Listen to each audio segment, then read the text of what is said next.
The lockdown has driven some students to drink and others straight home. The exodus from campus comes as many fear that the 7-day lockdown in Auckland and Coromandel and 3 days in the rest of the country will be extended. Some universities and polytechs suspended their classes this week, while others have moved to online learning.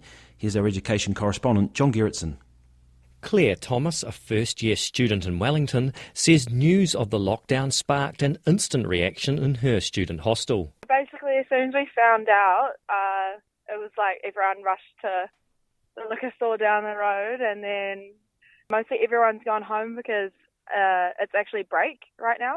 She says fear the lockdown will be extended has prompted most of the students in her hall to go home, in some cases reducing a floor of 40 students to just 1 or 2. It's just like done a ripple effect, and now everyone's decided to leave, and the people who can't leave are now left by themselves completely, kind of thing.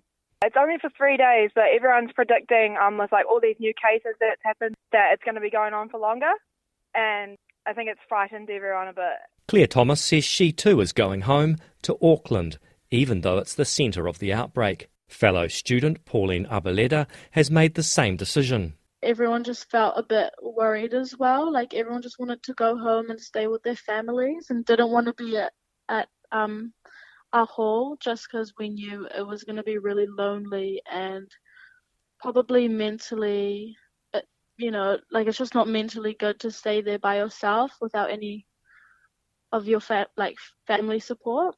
She says she would rather be at home with good food and good Wi-Fi than in her hostel. Rowan Upson is a student at the University of Auckland, where he's left his hostel and moved in with a friend. If I had stayed at the hostel, all our meal times would have been conscribed to a particular time. I wouldn't have been able to go to the kitchen or the common areas when I wanted to. I would have had to follow a timetable that I wouldn't have liked. The university has moved all classes online until the end of next week, when the university starts its mid-semester break.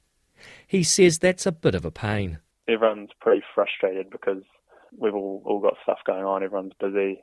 So yeah, a lot of people are calling it quite a disruption, especially a lot of courses who do in-person things. So for me, doing a medicine degree, a lot of my coursework is practical, going into labs and doing practical assignments and things. So quite a big disruption for me. Otago University student Yasmin Lala says mid-semester break begins in a week, and students in her hostel were worried they'd be stuck in Dunedin if the lockdown is extended. So I decided recently, a couple hours ago, to go home tomorrow morning because, just don't want to get stuck here for the break, pretty much. The Education Ministry has told institutions that students are encouraged to return home if it is safe, and they can do it in the 48-hour window allowed for travel.